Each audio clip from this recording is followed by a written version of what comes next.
Hello, कैसे हैं आप सब बेटा। Next class. लास्ट हमने पढ़ा क्या? Coulomb's law. लास्ट हमने क्या पढ़ा? Coulomb's law.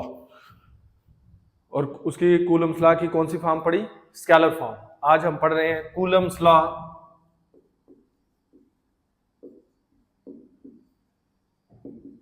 इन, देखिए, Coulomb's law in vector form. Coulomb's law in vector form. Okay, लिखिए हेडिंग। लास्ट हमने पढ़ा कूलम्स लॉ और उसमें उसकी कौन सी फॉर्म? Scalar form. आज हम पढ़ रहे हैं Coulomb's law in vector form. Heading लिखना है और इसको समझने से, लिखने से पहले आपने क्या करना है? समझना है। हेडिंग लिख लो, Coulomb's law in vector form. इधर डायग्राम समझनी है अच्छे से, ठीक है? ये समझ गए तो कोई टेंशन नहीं, फिर 2 मिनट में हम कर लेंगे क्वेश्चन को। दो चार्ज, क्या नाम? Q1 और दूसरा क्या? Q2। क्लियर? दो चार्जेस या तो दोनों एक दूसरे को रिपेल करेंगे या अट्रैक्ट करेंगे। हम यहाँ केस लेंगे क्या? रिपल्शन वाला। अट्रैक्शन वाला भी ले सकते हैं, बस डायग्राम चेंज हो जाएगी, ठीक है? ओके, डिस्टेंस कितना है इनके बीच? R।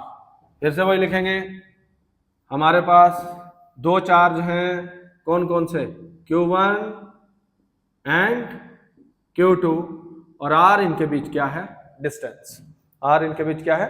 डिस्टेंस। क्लियर? तो पहले लिख लो, फिर हम सेंटर में डायग्राम बनाएंगे। अभी नहीं बनानी है, पहले समझनी है, जब मैं बोलूंगा तब बनानी है, ठीक है? If Q1 and Q2 be the two charge at rest, if Q1 and Q2 be the two charge at rest and R is the distance between them, and R is the distance between them.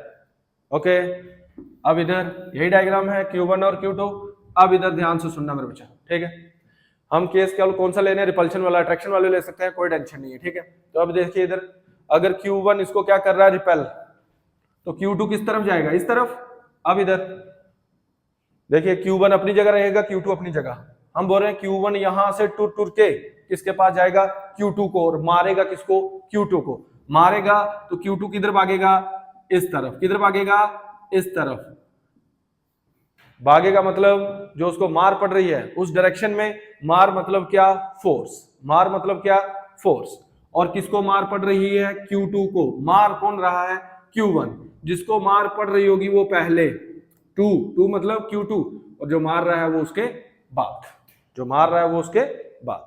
इधर फिर से ध्यान दो, देखिए यहां से Q1 वाला उसको रिपेल करेगा तो Q2 किधर जाएगा? इस तरफ। Q1 रिपेल करेगा उसको तो Q2 किधर से आएगा? इस तरफ। और इधर मैं कह रहा हूं, यहां से Q1 टुर के गया किसके पास? Q2 के पास। कोई गया हुआ नहीं, सिर्फ बताने के लिए, आपको समझाने के लिए। मार पड़ रही, मार पड़ रही मतलब फोर्स। किसको पड़ रही? Q2 को। मार कौन रहा? Q1। जिसको मार पड़ रही है वो पहले, जो मार रहा है वो दूसरे नंबर। ओके, अब जब जहां से वो टुर के गया, किस डायरेक्शन में गया? इस डायरेक्शन। किस डायरेक्शन में गया? इस डायरेक्शन में। टूरा शुरा कोई नहीं है, वो यहां से उसको क्या कर रहा है? रिपेल। लेकिन आपको समझाने के लिए, तो यहां से टुर के वहां गया, यहां एक आर कैप आएगा। आर कैप, जिसके ऊपर कैप उसको बोलते हैं यूनिट वेक्टर, और उसका नाम आएगा, कहां से टूरा था वो? 1 से कहां गया? 2 तक।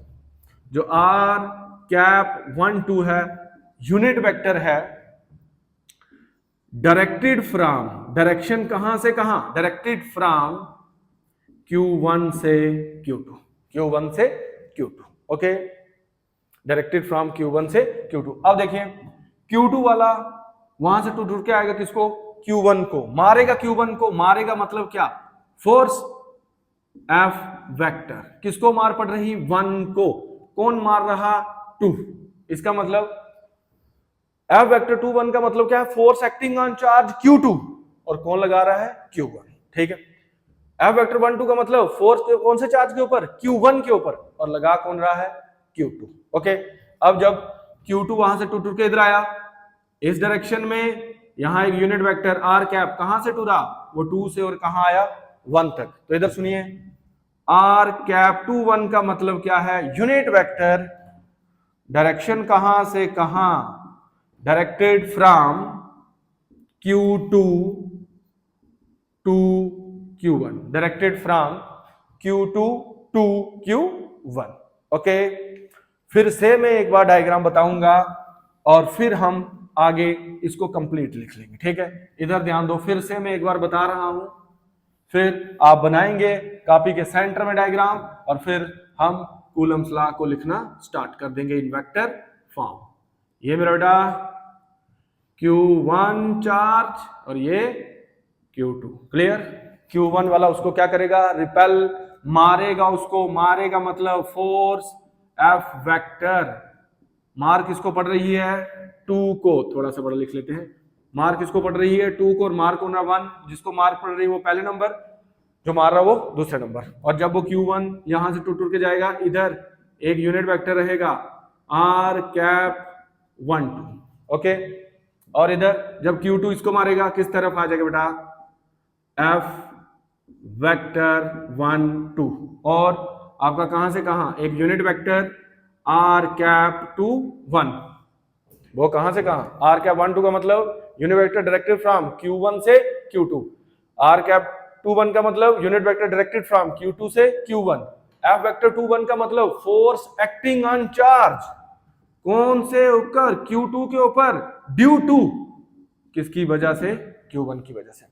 F वेक्टर 1 2 का मतलब force acting on charge Q1 due to Q2, okay. अब मेरे बेटा कॉपी के सेंटर में सोनी सी ये डायग्राम बनाओ, फिर आगे हम बात कर रहे हैं। देखिए अब क्या, लेट F वेक्टर 2 1, तो मेरा बेटा क्या है, F वेक्टर क्या है 2 1, फोर्स है, फोर्स एक्टिंग ऑन चार्ज किसके ऊपर, Q2 के ऊपर, due to charge Q1, clear. Diagram बना लो, वो आप पास करके बना सकते हैं।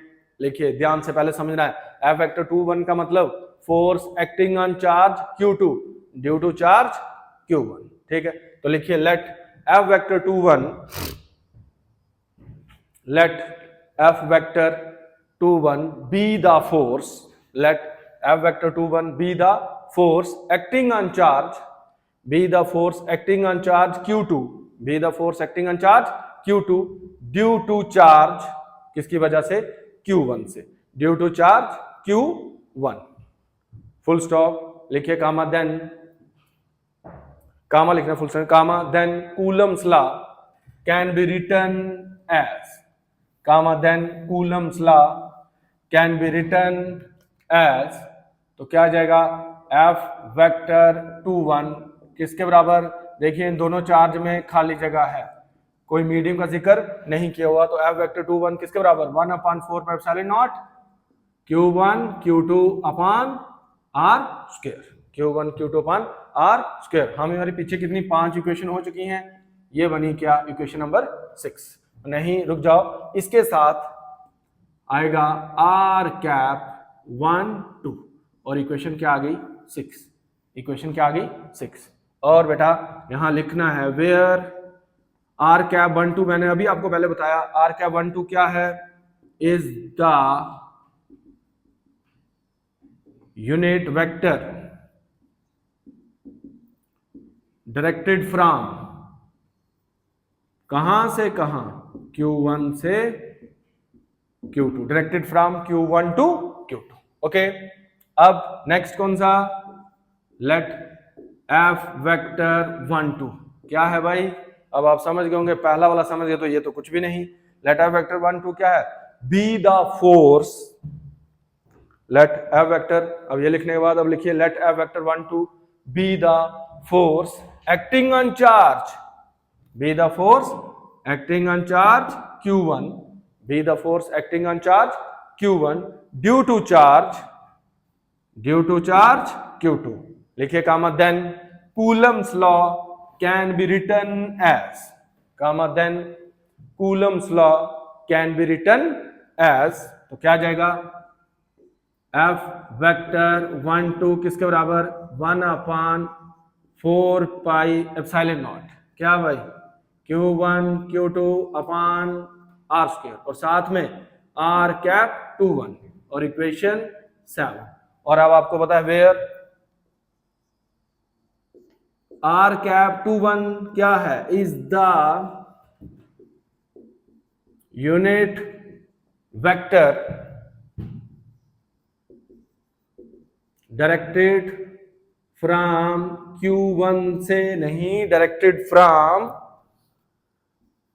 Q2 to Q1, Q2 to Q1।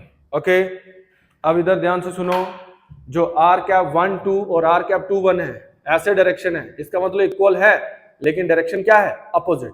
Equal है, डायरेक्शन क्या है, अपोजिट। देख लीजिए, r कैप 1 2 उस तरफ और ये इस तरफ, ठीक है, दोनों को बराबर लिख सकता हूं, लेकिन डायरेक्शन क्या है, अपोजिट। अब इस डायग्राम को मैं हटा रहा हूं। ओके, तो अब इधर मैं ऐसे लिख सकता हूं बेटा, but r cap 1 2 is equal to r cap 2 1 लिख सकता हूं। देखिए दोनों बराबर तो हैं, लेकिन डायरेक्शन अपोजिट है। अगर ऐसा है तो यहां इसके साथ लगाना पड़ेगा क्या, माइनस, फिर मैं लिख सकता हूं, तब अब दोनों बराबर है। अगर इसका देखें तो इसकी डायरेक्शन अपोजिट है, दूसरा उल्टा भी लिख सकते हैं, r cap 2 1 is equal to minus r cap 1 2।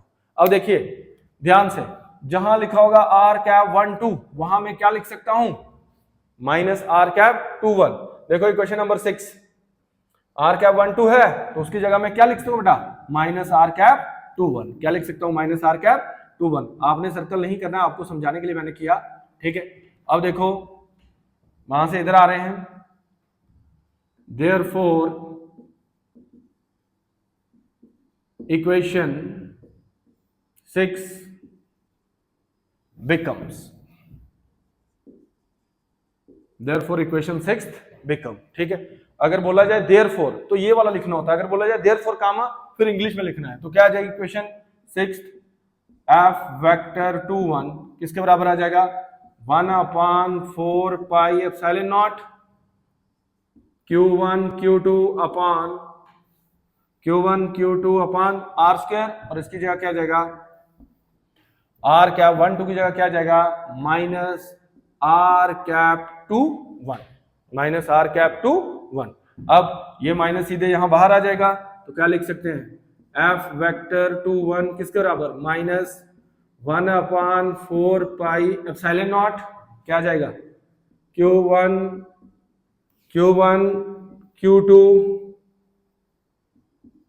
Q2 upon r square और साथ में r कैप 2 1। और इक्वेशन नंबर 8, इक्वेशन नंबर 8। मेरा बेटा कुछ नहीं ज्यादा किया, दोनों की डायरेक्शन अपोजिट थे, दोनों बराबर लिखा, माइनस आ गया, जहां r कैप 1 2 था उसकी जगह क्या आ गया, माइनस r कैप 2 1, और माइनस को पहले करके लिखा, ठीक है। अब ध्यान से इक्वेशन नंबर 8 भी देखो और 7 भी देखो, इक्वेशन नंबर 8 भी देखो और 7 भी देखो। देखो जिसको मैं सर्कल कर रहा हूं आपकी समझ के लिए, आपने सर्कल नहीं करना है। यहां देखो ये माइनस को छोड़ के ये जो मैंने सर्कल किया वही है, तो इसका मतलब ये किसके बराबर है, f वेक्टर 2 1। माइनस को छोड़ के बाकी सारी टर्म की जगह मैं क्या लिख सकता हूं मेरा बेटा, f वेक्टर 1 2। लिखिए एक लाइन छोड़ के, लिखिए ऑन कंपेयरिंग इक्वेशन, इसको हटा रहा हूं, अब आपने लिखा हुआ है on comparing equation 7th and 8th, on comparing equation 7th and 8th comma we get. देखो इसकी जगह मैं क्या लिख लूंगा, ये गोले वाला सेम है और किसके बराबर, on comparing equation 7th and 8th comma we get, तो क्या जाएगा, f वेक्टर 2 1 किसके बराबर, माइनस f वेक्टर 1 2। इसका मतलब जहां जो दो फोर्स एक दूसरे के ऊपर लग रही हैं वो क्या है मेरा बेटा, इक्वल एंड अपोजिट। क्या है मेरा बेटा, इक्वल एंड अपोजिट, ठीक है। और आपने एक लॉ पढ़ा हुआ जहां इक्वल एंड अपोजिट फोर्स लगती है उसको बोलते हैं, कौन सा लॉ मेरा बेटा, Newton third law of motion, Newton third law of motion. Okay, इसको लिखा, तो इधर ध्यान से सुनिए, यहां जो फोर्स लग रही है वो क्या लग रही है, इक्वल एंड अपोजिट। दो चार्ज एक दूसरे पर फोर्स लगा रहे हैं, इक्वल एंड अपोजिट। इसका मतलब जो कूलम्स लॉ है is in accordance with the Newton third law of motion, is in accordance with the Newton third law of motion। लिखिए 10 कामा 10 comma the force exerted by two charge, 10 comma the force exerted का मतलब लगाना, 10 comma force exerted by two charge on each other, force exerted by two charge on each other are equal and opposite. 10 comma force exerted by two charge on each other are equal and opposite. Full stop. लिखे hence comma Coulomb's law is in accordance with the, hence comma Coulomb's law is in accordance with the Newton third law of motion.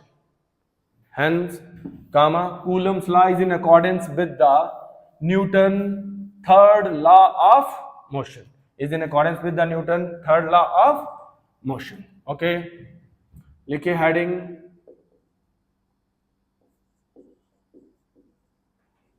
लिखिए importance of Coulomb's law. Importance क्या है मेरे बेटा? तो भाई Coulomb's law से हम क्या कर सकते हैं, दो चार्ज के बीच इलेक्ट्रिक फोर्स कैलकुलेट कर सकते हैं, और वो दो चार्ज किसमें होने चाहिए? रेस्ट में। किसमें होने चाहिए? रेस्ट में। लिखिए इसके importance, it enables us to, importance of Coulomb law एक ही इंपॉर्टेंस है इसकी, it enable us to calculate electric force, it enable us to calculate electric force between two charge at rest. It enables us to calculate electric force between two charge at rest. ये थी क्या? Importance of Coulomb's law. Okay, अब लिखिए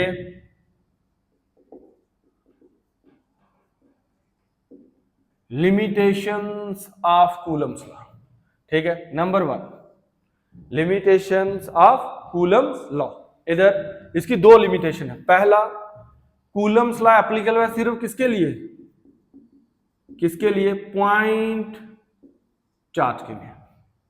उसके बाद अगर charged body sphere है तो कूलम्स लॉ एप्लीकेबल अप्लाई नहीं होगा। जैसे हमारे पास ये दो बॉडीज हैं, इनके ऊपर चार्ज है, ठीक है, इसके ऊपर भी है। अगर हम दो इन चार्ज के बीच फोर्स निकालते हैं, ये दो चार्ज के बीच, ये वाले इसको क्या करेंगे? डिस्टर्ब, ये वाले इसको डिस्टर्ब करेंगे, तो हम अच्छे से कैलकुलेट नहीं कर पाएंगे इलेक्ट्रिक फोर्स। तभी कूलम्स लॉ सिर्फ एप्लीकेबल है in the case of point charge only. Coulomb's law does not apply when charge bodies are sphere. Sorry, number 2 है कूलम्स लॉ अप्लाई नहीं होगा अगर चार्ज किसमें होंगे? मोशन में। कूलम्स लॉ तभी अप्लाई होगा चार्ज किसमें होंगे? रेस्ट में। उसकी स्टेटमेंट में कहा हुआ है कि जो दो चार्ज हैं वो किसमें होने चाहिए मेरे बच्चा? रेस्ट में। किसमें होने चाहिए? रेस्ट में। तो लिखिए पहली लिमिटेशन, लिखिए नंबर 1, लिखिए कूलम्स लॉ इज एप्लीकेबल, लिखिए Coulomb's law is applicable only in the case of, ऐसे लिखो, Coulomb's law is applicable in the case of point charge only. Coulomb's law is applicable in the case of point charge only. Full stop. इसी के साथ लिखिए Coulomb's law does not apply, Coulomb's law does not apply when charged bodies are sphere. Coulomb's law does not apply when charged bodies are sphere. Okay, ये number 1। लिखिए number 2, लिखिए number 2, लिखिए Coulomb's law does not apply, Coulomb's law does not apply when charge is in motion. Coulomb's law does not apply when charge is in motion. Coulomb's law does not apply when charge is in motion, क्योंकि statement में ही है कि Coulomb's law applicable है सिर्फ charge के लिए, लेकिन charge किसमें होना चाहिए? रेस्ट में। ओके मेरा बेटा, Coulomb's law in scalar form और vector form most important question है, पेपर में आता है। लिखिए कंसेप्चुअल क्वेश्चन। अब देखो पीछे जो न्यूमेरिकल कर रहे थे उसको नंबरिंग आप देते रहना, वो आपकी मर्जी है, ठीक है। ओके, कंसेप्चुअल क्वेश्चन, ये छोटा सा क्वेश्चन है, इसको भी नंबरिंग दे लो। पीछे कितने 7 न्यूमेरिकल किए थे ना, उसको नंबरिंग देते रहना। अब देखो मुझे इतना नंबरिंग याद थोड़ी रहेगा कौन कौन सा कितने नंबर पे है, ठीक है। क्वेश्चन तो कोई परेशानी नहीं, छोटा सा क्वेश्चन है। What is permittivity? What is permittivity? देखो ये था, इसको बोलते थे क्या, एप्सिलॉन, नाम इसका एप्सिलॉन है, और बोलते क्या इसको, परमिटिविटी। नेम क्या इसका, एप्सिलॉन, और बोलते क्या इसको, परमिटिविटी। इसका नाम है एप्सिलॉन नॉट, इसको बोलते हैं परमिटिविटी ऑफ मीडियम, और इसको बोलते हैं परमिटिविटी ऑफ फ्री स्पेस। लेकिन है दोनों क्या, परमिटिविटी, है दोनों क्या, परमिटिविटी। इसका नाम है एप्सिलॉन और इसको बोलते हैं एप्सिलॉन नॉट। देखो जीरो है ना लगा हुआ साथ में पाँव के साथ, तो इसको बोलते हैं एप्सिलॉन नॉट, ठीक है। ये इसको बोलते हैं परमिटिविटी ऑफ मीडियम, और इसको बोलते हैं permittivity of free space. Okay, अब देखो परमिटिविटी है क्या। परमिटिविटी एक तरह की क्या है, परमिशन है, एक तरह की क्या है, परमिशन। देखिए दो चार्ज है, अगर फ्री स्पेस है तब खाली जगह है, अगर मीडियम है तो कोई मीडियम में रखे होंगे दोनों चार्ज, तो वो क्या करता है, परमिटिविटी उन दोनों चार्ज को परमिशन देता है भाई। क्या दोनों चार्ज क्या कर सकते हैं एक दूसरे को, अट्रैक्ट या रिपेल, अट्रैक्ट या रिपेल। तो छोटा एक नंबर का आ सकता है व्हाट इज परमिटिविटी। तो बस ध्यान देना है क्या है परमिटिविटी, क्या है, आंसर लिखिए, परमिटिविटी ऑफ द मीडियम। एक तरह की है क्या, परमिशन, क्या है, परमिशन, जो मीडियम देता है किसको, इलेक्ट्रिक चार्ज को। भाई यहां तो अट्रैक्ट करो, यहां क्या करो, रिपेल, उसको बोलते हैं क्या, परमिटिविटी। क्या बोलते हैं, परमिटिविटी। तो लिखिए परमिटिविटी ऑफ द मीडियम, लिखिए permittivity of the medium is defined as the, permittivity of the medium is defined as the permission, is defined as the permission given by the medium, is defined as the permission given by the medium to the electric charge, to the electric charge to attract, to the electric charge to attract or repel each other, to the electric charge to attract or repel each other. Okay, क्या है permittivity, permittivity of the medium is defined as the permission given by the medium to the electric charge to attract or repel each other. Okay,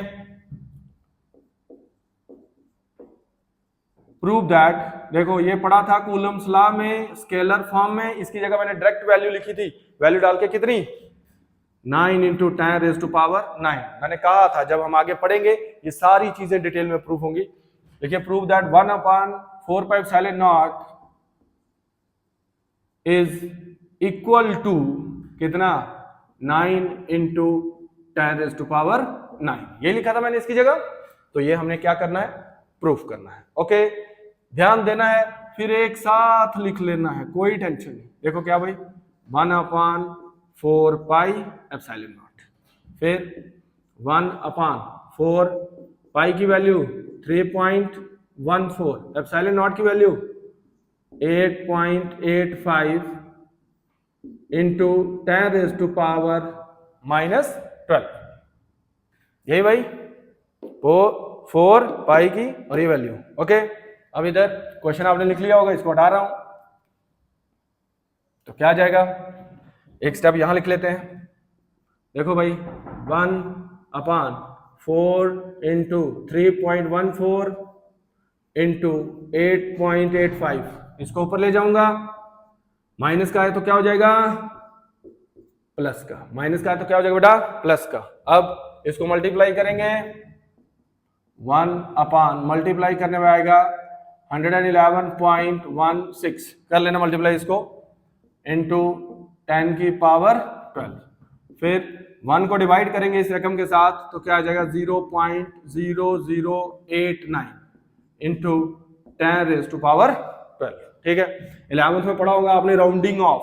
क्या rounding off, हम digit को drop करते हैं, देखना है वो डिजिट 5 से बड़ा है कि छोटा। देखो मुझे किसको ड्रॉप करना है, 9 को, 9 5 से बड़ा है तो पिछले वाले डिजिट में +1 होगा। क्या होगा, +1। राउंडिंग ऑफ का रूल है, अगर 11th में आपने अच्छे से नहीं पढ़ा तो फिर प्रॉब्लम है, उसको देख लीजिए।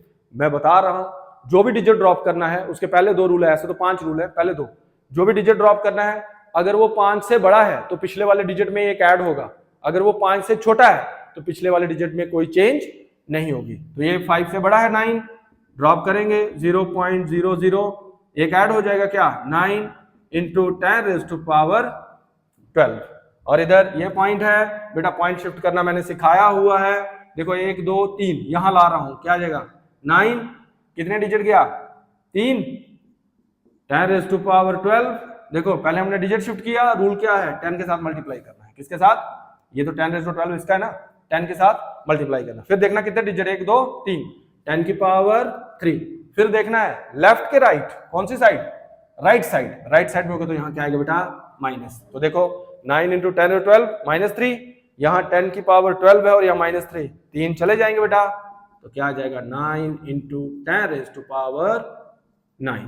ओके, यही चीज मैंने वहां डायरेक्ट लिखी थी, यहां प्रूफ कर दिया, यही चीज मैं आपको बता दी। ठीक है, इधर कोई भी चीज, जो भी चीज, भाई काली वाली जगह रखना है क्या पोटा, समझना है चीजों को। जो चीज मैं बता रहा हूं आगे आपको हर एक चीज एक्सप्लेन कर दूंगा। ठीक है, ये नहीं काली नहीं करनी है, मेरे केस में आपने काली वाली जगह क्या रखना है, पोटा रखना है, टेंशन लेने की कोई जरूरत नहीं। हर एक चीज आप आराम से घर बैठ के खाली वीडियो देखिए, आपको अच्छे से हर एक चीज समझ आ जाएगी। ठीक है, यहां तक रखें मेरे बेटा, मिलेंगे कल नेक्स्ट लेक्चर के साथ, फिर आगे इसके कुछ और न्यूमेरिकल आएंगे, जो कंसेप्चुअल क्वेश्चन आएंगे उनको सॉल्व करके फिर आगे वाला टॉपिक। ठीक है, हमारा क्या रहेगा, टॉपिक पढ़ा, साथ साथ में उसके जो भी कंसेप्चुअल क्वेश्चन और न्यूमेरिकल बनते हैं वो ऐसे साथ साथ में चलते रहेंगे, टॉपिक भी चलता रहेगा। और ऐसे ये नहीं कि खाली न्यूमेरिकल पीछे पड़ जाएंगे, फिर थोड़ा मुश्किल हो जाएगा। आप अच्छे से टॉपिक करिए और न्यूमेरिकल करिए, सारी चीजें कंप्लीट करेंगे। ओके बाय, मिलते हैं नेक्स्ट लेक्चर में।